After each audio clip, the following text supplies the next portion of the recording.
Hello, today I have a super special recipe for all of you.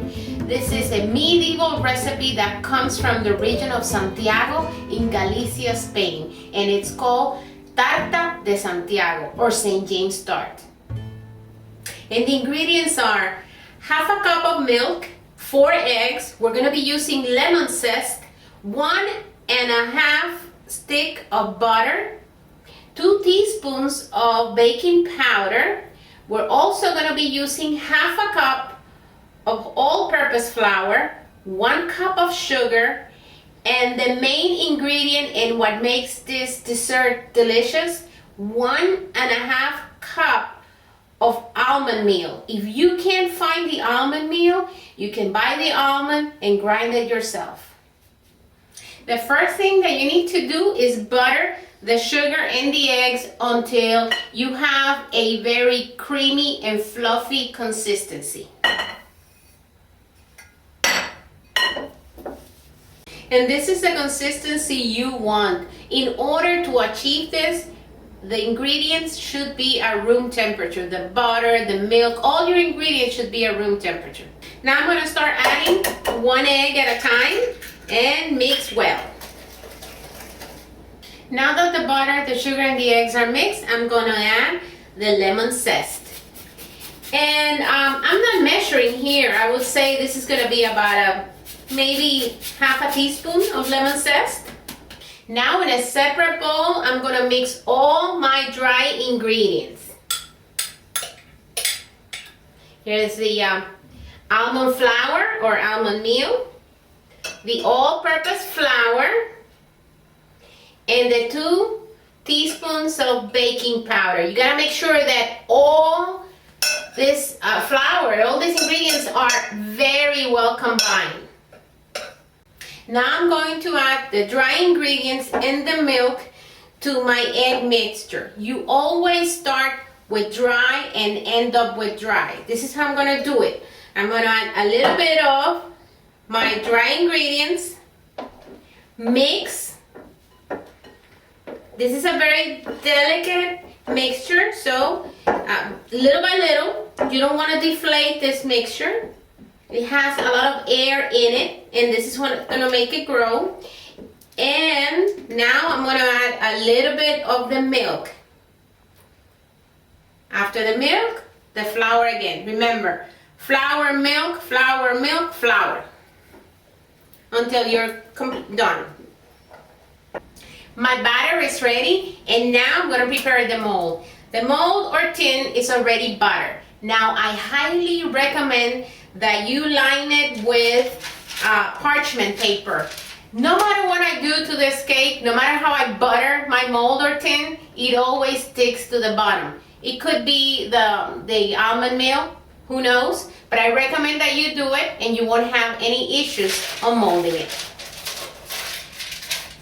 My batter is in the mold and it's evenly distributed. Now I'm going to bake it at 350 degrees for between 25 and 30 minutes. Now, remember, this is a tart. This is not a cake. It's not going to grow a lot. This is going to be a thin, delicious tart. My Tarta De Santiago just came out of the oven, and it was in the oven for 33 minutes exactly. I told you before that you need to bake it between 25 and 30 minutes. But you know, with baking, you just never know. It depends on where you are, what state you are. Remember, I'm in Miami, and the humidity here makes baking a little bit difficult. So it was 33 minutes in the oven. It's hot out of the oven.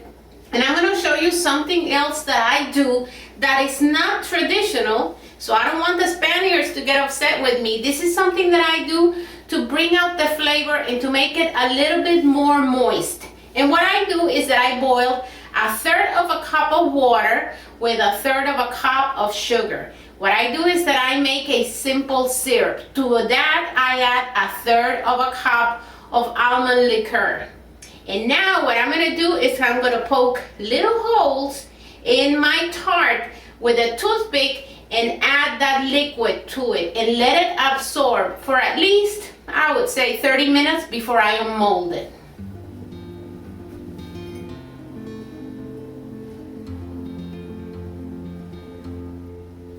The tart is cooled down. As you can see, I already unmolded. It's out of the tin. Now I need to remove the paper. Okay, perfect. And before we decorate this tart, I need to pat it down because there might be a lot of moist here from the simple syrup that I added. Okay. And this is very important that you do because we're gonna decorate it or dust it with powdered sugar. Okay, done. Perfect. Most of the moisture is out. Now, this is how it's traditionally decorated. This here is a stencil that I made of the sword or cross from Santiago or St. James. Remember, this is a very traditional Spanish tart, and it's named in honor of Santiago, which is the patron saint of Spain. So this is how it's traditionally decorated. I'm going to place it right here in the middle, and now I'm going to dust it with powdered sugar.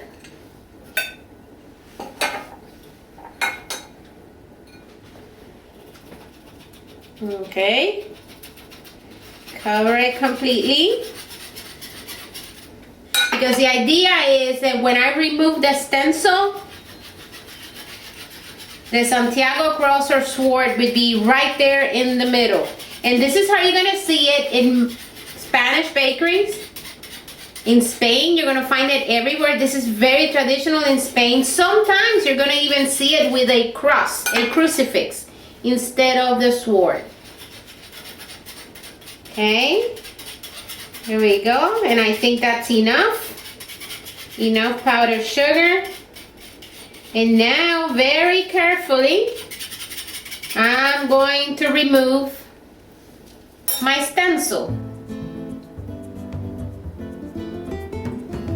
And here we go. I invite you to try this centuries-old recipe at home as soon as possible. You're gonna fall in love with this Spanish tart. Thank you for watching, and don't forget to subscribe.